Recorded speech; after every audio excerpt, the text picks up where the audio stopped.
"Wahai kaum Quraisy, sesungguhnya aku telah memberikan perlindungan kepada Muhammad, maka janganlah seorang pun di antara kalian berani menyerangnya."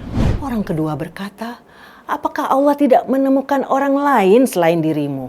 Adas berkata, "Sungguh ucapan ini tidak pernah diucapkan penduduk negeri ini."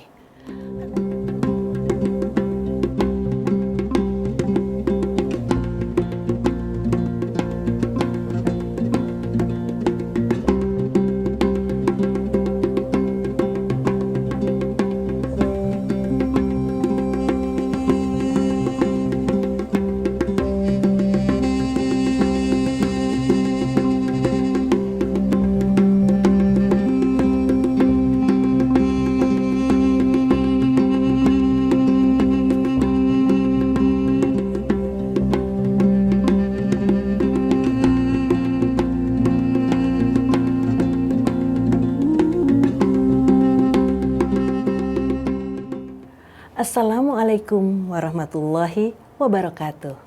Innal hamdalillah wassalatu wassalamu ala Rasulillah.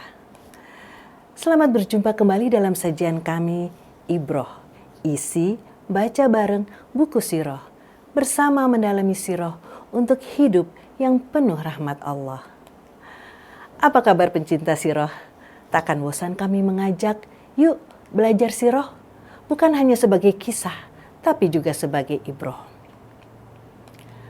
Pada episode kali ini kita akan lanjut dengan kisah perjalanan dakwah Rasulullah SAW keluar Mekah setelah melalui masa pemboikotan selama 3 tahun yang disusul dengan tahun kesedihan.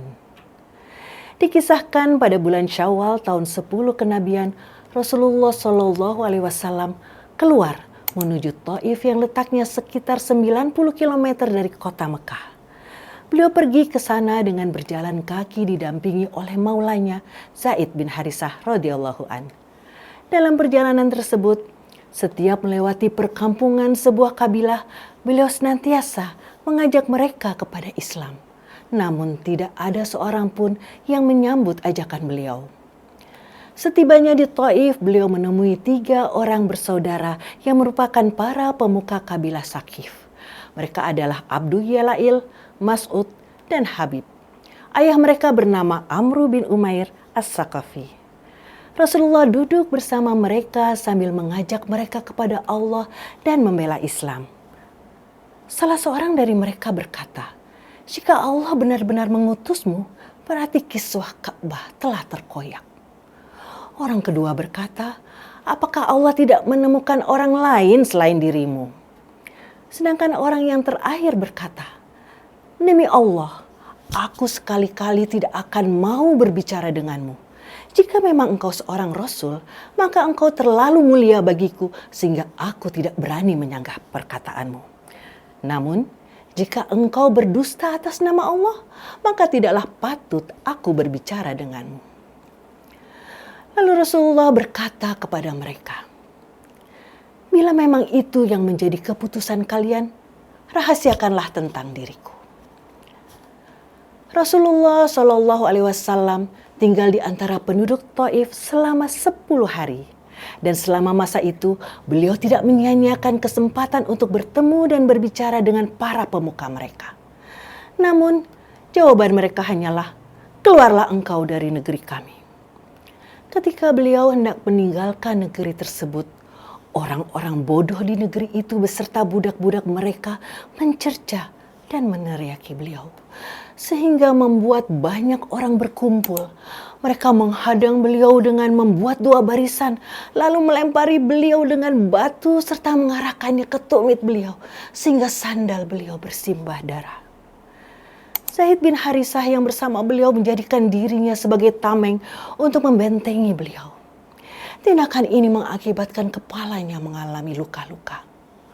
Orang-orang tersebut terus melakukan itu hingga memaksanya berlindung di balik dinding kebun kurma yang berjarak 5 km dari kota Taif. Kebun milik Utbah dan Syaibah, 2 orang putra Rabi'ah. Tatkala mereka melihat Rasulullah telah berlindung di sana, barulah orang-orang tersebut meninggalkan beliau. Rasulullah Shallallahu Alaihi Wasallam pun menghampiri serumpun pohon anggur, lalu duduk dan berteduh di bawah naungannya, seraya bersandar di sebuah dinding. Setelah merasa tenang kembali, beliau berdoa dengan doa yang sangat masyhur. Doa yang menunjukkan betapa hati beliau dipenuhi rasa duka, sekaligus sedih terhadap sikap keras yang dialaminya, serta menyayangkan tidak adanya seorang pun yang beriman.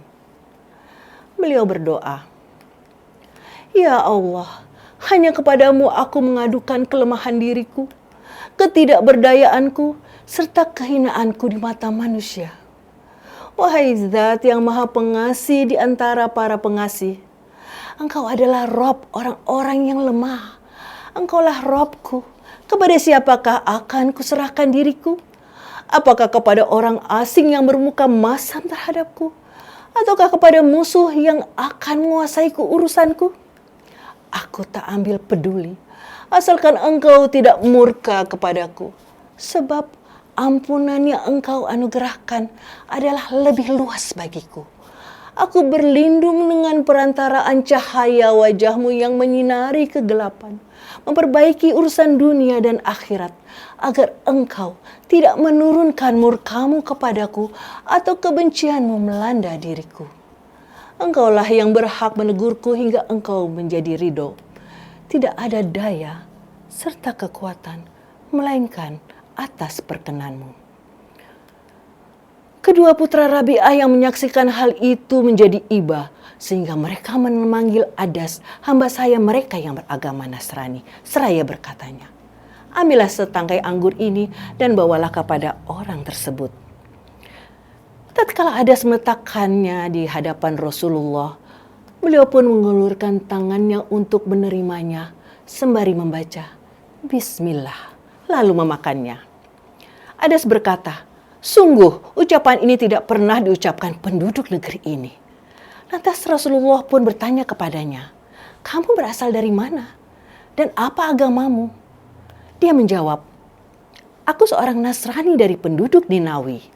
Rasulullah berkata lagi, "Dari negeri tempat seorang hamba yang soleh bernama Yunus bin Matta." Adas pun semakin heran dan berkata, "Apa yang engkau ketahui tentang Yunus bin Matta?" Beliau menjawab, "Dia adalah saudaraku. Dia seorang nabi, demikian pula dengan diriku." Adas langsung bersimpuh di hadapan Rasulullah SAW, lalu mencium kepala, kedua tangan, dan kaki beliau. Kedua putra Rabi'ah yang menyaksikan hal tersebut berkata satu sama lain, "Budakmu itu betul-betul telah dirusak olehnya." Tatkala Adas datang, keduanya langsung berkata kepadanya, "Apa yang kau lakukan tadi?" Adas menjawab, "Wahai tuanku, tidak ada sesuatu pun di muka bumi ini yang lebih baik dari orang ini.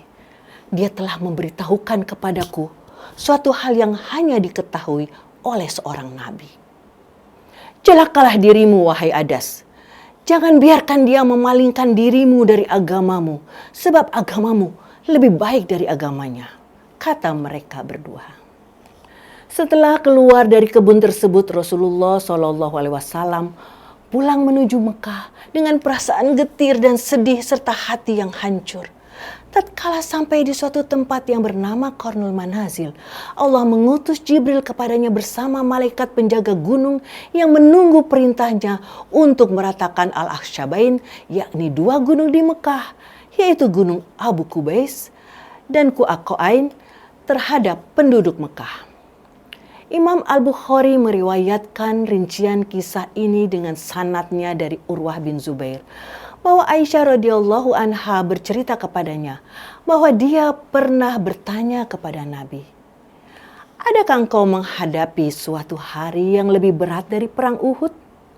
Beliau bersabda, "Aku pernah mendapatkan perlakuan kasar dari kaummu, tapi perlakuan mereka yang paling berat adalah di Aqobah, ketika aku menawarkan diriku kepada Ibnu Abi Yalail bin Abdukalal, tetapi dia tidak menanggapi keinginanku, sehingga aku beranjak dari sisinya dalam keadaan bermuram luka karena sedih. Ketika itu aku belum tersadarkan kecuali sudah dekat Qarn As-Sa'alib. Waktu itu aku mengangkat kepalaku.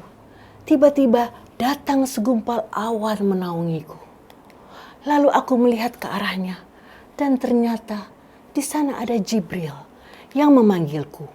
Dia berkata, "Sesungguhnya Allah telah mendengar ucapan kaummu kepadamu dan perbuatan mereka terhadapmu. Allah telah mengutus kepadamu malaikat penjaga gunung untuk engkau perintahkan kepadanya sesuai keinginanmu terhadap mereka." Malaikat penjaga gunung tersebut memanggil sembari memberi salam kepadaku. Kemudian berkata, "Wahai Muhammad, demikianlah aku diperintahkan. Sekarang terserah apa maumu. Jika engkau menginginkan aku meratakan mereka dengan Al-Ahsyabain, maka akan aku lakukan." Aku menjawab, "Tetapi aku masih berharap kelak Allah munculkan dari anak keturunan mereka orang-orang yang menyembah Allah semata dan tidak menyekutukannya dengan sesuatu pun." Melalui jawaban yang diberikan Rasulullah SAW ini, tampaklah sosok unik yang tiada duanya dari kepribadian dan akhlak beliau yang demikian agung yang sulit dicari bandingannya. Rasulullah tersadar dan hatinya merasa tentram berkat pertolongan gaib yang diberikan Allah kepadanya dari atas langit. Kemudian beliau meneruskan perjalanan hingga sampai ke lembah Nakhlah dan berdiam di sana sampai beberapa hari. Selama beliau berada di sana, Allah mengutus kepada beliau segolongan jin yang kisahnya diabadikan di dalam Al-Quran pada surat Al-Ahqaf ayat 29 sampai dengan 31 dan surah Al-Jin. Kejadian ini merupakan kemenangan lainnya yang dianugerahkan Allah dari khazanah gaibnya tersembunyi. Di samping itu, ayat-ayat yang turun saat itu banyak berisi berita-berita gembira tentang kemenangan dakwah Nabi SAW dan tidak akan ada suatu kekuatan pun di muka bumi yang mampu menghalanginya. Dengan adanya pertolongan dan kabar gembira tersebut, gumpalan awan kegetiran, kesedihan, dan keputusasaan yang semula mengungkung beliau sejak keluar dari Taif menjadi sirna sudah. Beliau pun membulatkan tekad untuk kembali ke Mekah guna memulai langkah baru dalam menawarkan Islam dan menyampaikan risalah Allah yang abadi dengan semangat dan optimisme baru. Ketika itu Zaid bin Harisah berkata kepada beliau, "Bagaimana mungkin engkau kembali memasuki Mekah sedangkan mereka telah mengusirmu?" Beliau menjawab, "Wahai Zaid, sesungguhnya Allah akan menjadikan apa yang engkau lihat sebagai kemudahan dan jalan keluar. Sesungguhnya Allah akan menolong agamanya dan akan memenangkan nabinya." Rasulullah meneruskan perjalanannya menuju Mekah hingga ketika sudah dekat beliau berdiam di Hiro sambil mengutus seseorang dari suku Khuza'ah agar mendatangi Al-Akhnas bin Syuraik guna meminta suakakannya. Lalu Al-Akhnas berkata, "Aku ini adalah sekutu Quraisy, maka aku tidak bisa memberi suaka kepadamu." Kemudian beliau mengirimkan utusan menemui Suhail bin Amru.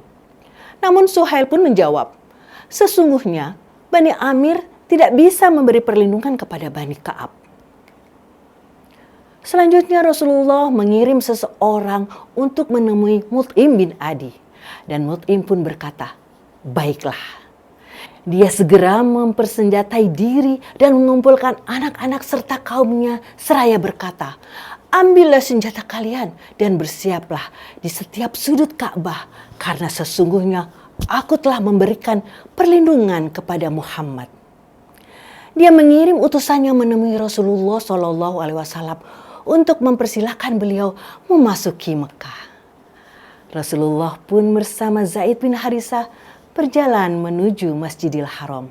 Sementara itu Mut'im bin Adi berseru lantang dari atas tunggangannya, "Wahai kaum Quraisy, sesungguhnya aku telah memberikan perlindungan kepada Muhammad, maka janganlah seorang pun di antara kalian berani menyerangnya." Akhirnya sampailah Rasulullah SAW di sudut Ka'bah. Beliau menciumnya, bertawaf di Baitullah, mendirikan sholat 2 rakaat, lalu pulang ke rumah. Adapun Mut'im bin Adi beserta anak-anaknya terus mengawal beliau dengan membawa senjata. Rasulullah Shallallahu Alaihi Wasallam tidak pernah lupa kebaikan yang dilakukan Mut'im bin Adi terhadap dirinya tersebut. Maka beliau pernah berkata saat di tengah tawanan perang Badar, andai kata Al-Mut'im masih hidup, kemudian dia berbicara kepadaku guna menebus mereka, niscaya akan aku serahkan nasib mereka kepadanya. Demikianlah pecinta sirah, Ibrah episode 18 kali ini, kisah tentang perjalanan dakwah Rasulullah Shallallahu Alaihi Wasallam ke Thaif, perjalanan yang membuka babak baru dalam dakwah keluar Mekah. Sampai jumpa di episode selanjutnya. Mari terus bersama belajar sirah sebagai bukti cinta kita kepada Rasulullah Sallallahu Alaihi Wasallam. Wassalamualaikum warahmatullahi wabarakatuh.